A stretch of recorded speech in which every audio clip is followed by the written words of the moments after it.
BJP के प्रदेश मंत्री सरोज झा ने भाजपा चली गांव की ओर अभियान के तहत पिपरा प्रखंड क्षेत्र के विभिन्न गांव का भ्रमण किया।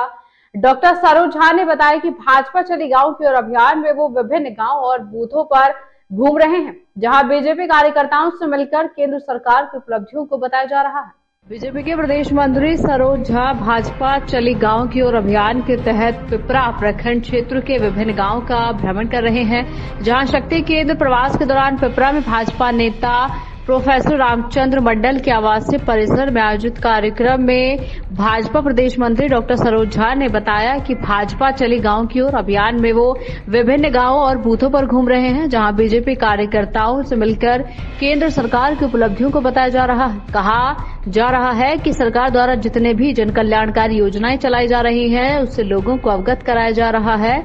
कहा कि ये अभियान चलता रहेगा और जिले के तमाम बूथों पर भ्रमण किया जाएगा। इस दौरान उनके साथ भाजपा के कई कार्यकर्ता भी मौजूद रहे। भारत पार्टी का जो 3 दिवसीय कार्यक्रम था, उसी का प्रतिनिधित्व करने के लिए आदरणीय सरोज झा जी हमारे बीच में हैं और लगातार इनका प्रयास चल रहा है। मोदी का जो कार्यक्रम है और मोदी की जो राष्ट्रीय स्तर पर, अंतर्राष्ट्रीय स्तर पर भारत की छवि को ऊंचा किया है और एक भारत श्रेष्ठ भारत उनकी कल्पना है। निस्संदेह हम कहना चाहते हैं कि इनके आने से भारत मजबूत हुआ है और सामरिक दृष्टिकोण से यह इतना मजबूत हुआ है कि विदेशी ताकत अगर भारत के विरुद्ध आंख उठाता है तो उसे आंख को नीचे करने की ताकत माननीय मुख्यमंत्री नरेंद्र मोदी जी को है। और बिहार में जो 40 सीट है, उस 40 का 40 सीट हम जीतेंगे और इसी संदेश को लेकर के हम जनता के बीच में गए हैं और हमने जनता के भरपूर समर्थन हमें मिला है। एक लगता है ज्वार सा उठा है भाजपा के समर्थन में, आदरणीय नरेंद्र मोदी की लोकप्रियता में, और इसीलिए जन जन से आई आवाज, आदरणीय मोदी जिंदाबाद। मोदी एक आंधी है और भारतीय जनता पार्टी का आंदोलन का एक स्वरूप है और इस स्वरूप को स्वीकार करते हुए आज संपूर्ण भारत में भगवान जनता पार्टी का पूरे देश में गांव चलो अभियान का एक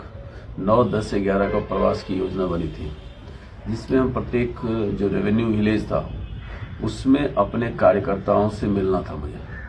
और उस कार्यकर्ताओं के साथ वहाँ जो मोदी जी के 10 साल के कार्यकाल में जो लाभार्थी लोग हैं, जो लाभुक हैं, उनसे मिलकर के संवाद करना था। साथ ही अपने संगठन के दृष्टि से जितने भी हमारे बूथ हैं तो बूथ की कमेटी बनाना था। मूल फोकस यही था कि संगठनात्मक रूप से हमारी और नीचे तक मजबूती हो और केंद्र सरकार की योजनाओं को